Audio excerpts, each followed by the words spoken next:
called Ghost Out Wandering the Back Roads, or John Brown Returns to Kansas. There are plenty of paintings and even a few photographs even, so we know someone fitting his description once moved amongst us and has allegedly been witnessed recently, slipping in and out of the fitful dreams of the CEOs, holy men and politicians of Kansas, running guerrilla raids and counting coup, no doubt. They appear to us somehow more shifty, nervous, and disingenuous than usual, and reportedly statewide sales of expensive scotches, designer antidepressants, and blood pressure medications are through the roof. They say he observes them often from the tree line behind their palatial guest homes, from bus stop benches down on the street, across from their office parks and complexes, from over their shoulders in the mirrors of exclusive country club and executive washrooms. His eyes like signal fires on distant hilltops, like lanterns leading us through swamps and hollers and piney backwoods on up to Freedom Land, glory be. Like Klieg lights, calmly surveying and laying open the meat processing plants and voting stations and payday loan offices and publicly subsidized million-dollar mega farms and mega churches of the overworked, underpaid, and trans-fattened heart of the heartland. He has no visible means of transportation. He is always just suddenly there, and then just as suddenly not there. And certainly doesn't possess quite the ferocious bearing and terrifying tornadic stature transmitted to us over the years by Curry's paintings in the state capitol building. Yet there is always a quicksilver halo of ghost fire around him, a layer of graveyard mud on his boots, and an expertly tied noose with exactly 13 knots hanging from his neck. And when the time inevitably comes to raise the question of what it could all possibly mean, every one of those generous job creationists, these steely admirals of the fleets of industry, these selfless stewards of the souls of men, suddenly seems to scurry away to some Dust Bowl era storm cellar somewhere deep within themselves, while their eyes try to focus on some distant flittering thing on the far fabled horizon of whatever's left of the 21st century American dream. Sorry for the darkness there.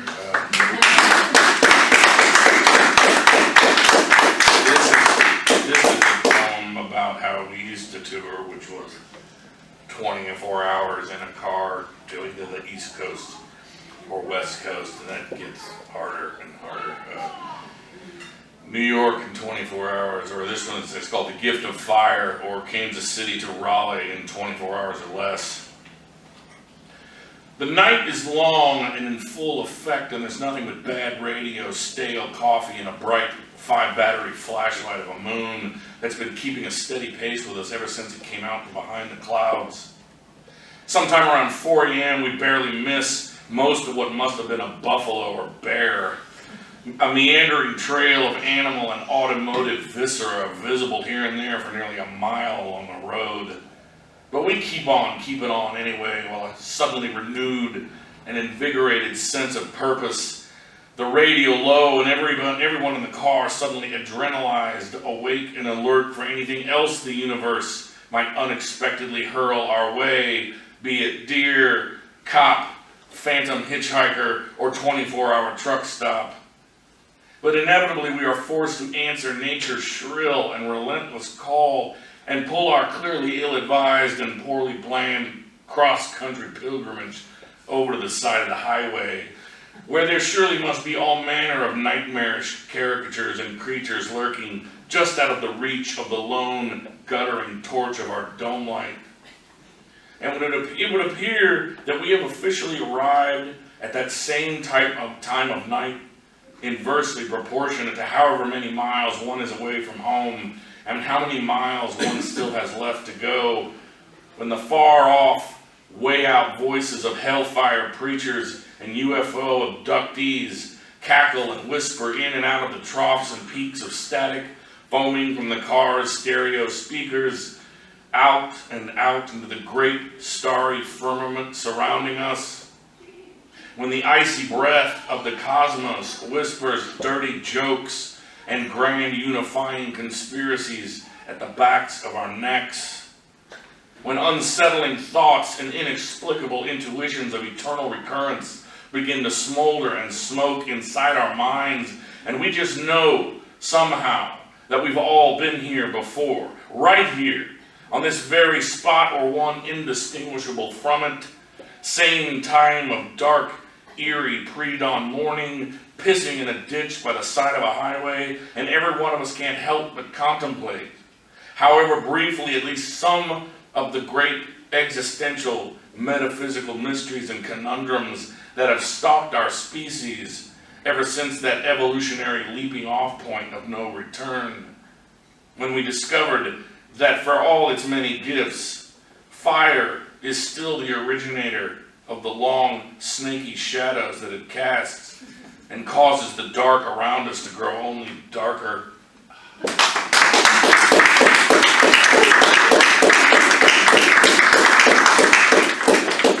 am available for children's parties. Hilarious.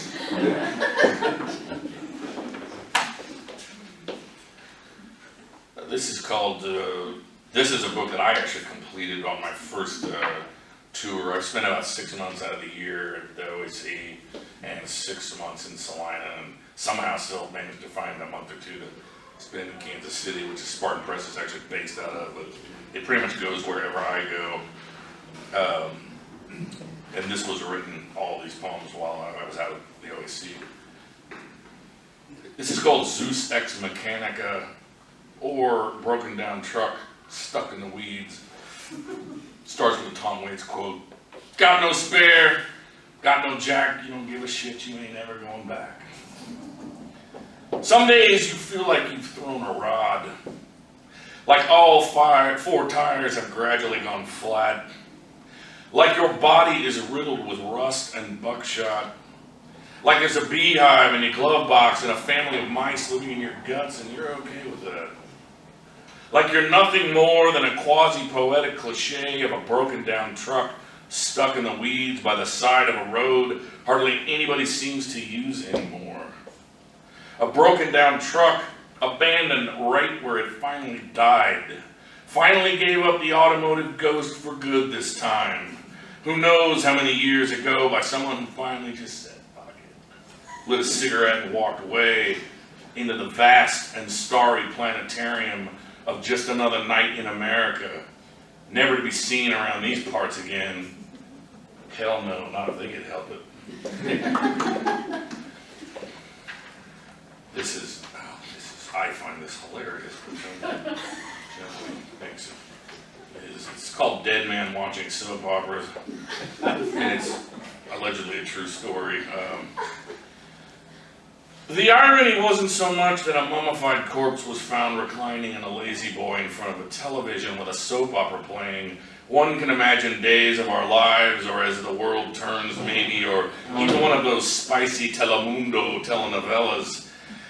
In an apartment building with hundreds of other tenants coming and going all the time, day and night, or that it actually takes quite a bit of time and the right environmental atmospheric conditions, they say, for a corpse to mummify, as opposed to merely rot and liquefy, or that the rent and utilities had continued to be paid automatically from a mysteriously bottomless bank account for years and years, or that the junk mail at least must have kept piling up reliably somewhere, or that no one apparently had come calling for any reason in all that time, or if they did, thought nothing of the television being on at all hours, non-stop, day and night, or what, if anything, this whole thing says about us as a species, or, wait, where was I going with this?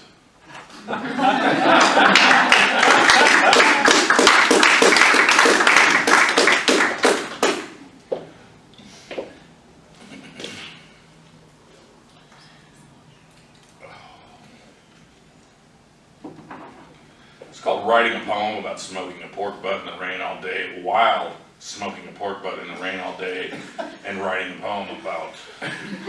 Decided to write a poem about smoking a pork butt in the rain all day. Yes, while smoking a pork butt in the rain all day and just sitting inside the open garage in a rusty, rickety folding chair, drinking a beer, listening to the KU game on an ancient transistor radio that family lore holds was handed down from old Guglielmo Marconi himself to my great-great-grandfather, to my grandfather, to my father, and then to me. And so, here I am, smoking a pork butt in the rain, listening to a basketball game, and watching a few birds joyously splashing around in a puddle that is formed in the giant pothole in the drive, having the time of their little avian lives. And I'm thinking that at some point I should probably find a pen and scrap of paper and get a few lines down on this slippery little moment, since it too seems to have been handed to me by whatever grand, and we can assume otherwise random and indifferent universal forces at work around us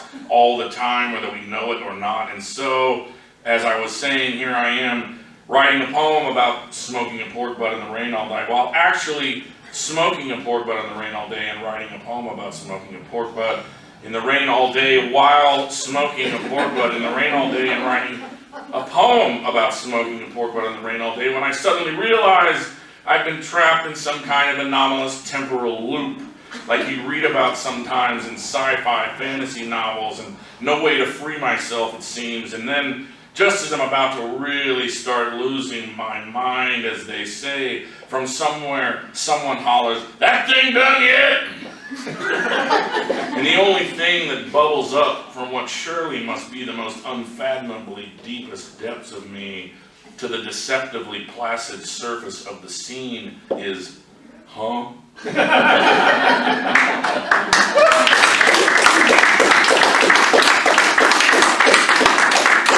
can identify with that one. A long time to smoke a butt. On the road with Uncle Walt and Zeus Newton. Remember Zeus Newton? Playing with the Queen of Hearts. Woke up to the ancient alarm clock radio blaring next to my head with the latest mayhem from around the world, and the fairly advanced stages of a Walt Whitman beard that I swear wasn't there when I went to bed. And it's something about rockets fired into crowds armed with rocks. And I'm wondering suddenly if today wouldn't be one of those days better devoted to carousing around the country back roads, drinking beer and picking wildflowers wherever I find them. And suddenly I'm there.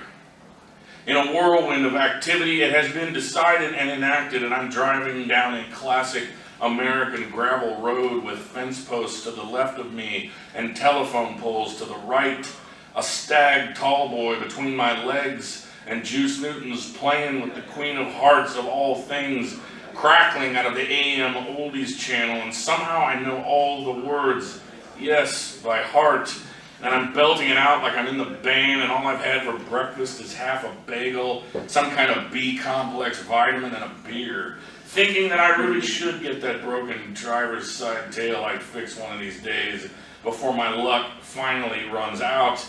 And while this is all probably not very well thought through, if not full-on ill-advised, it's okay.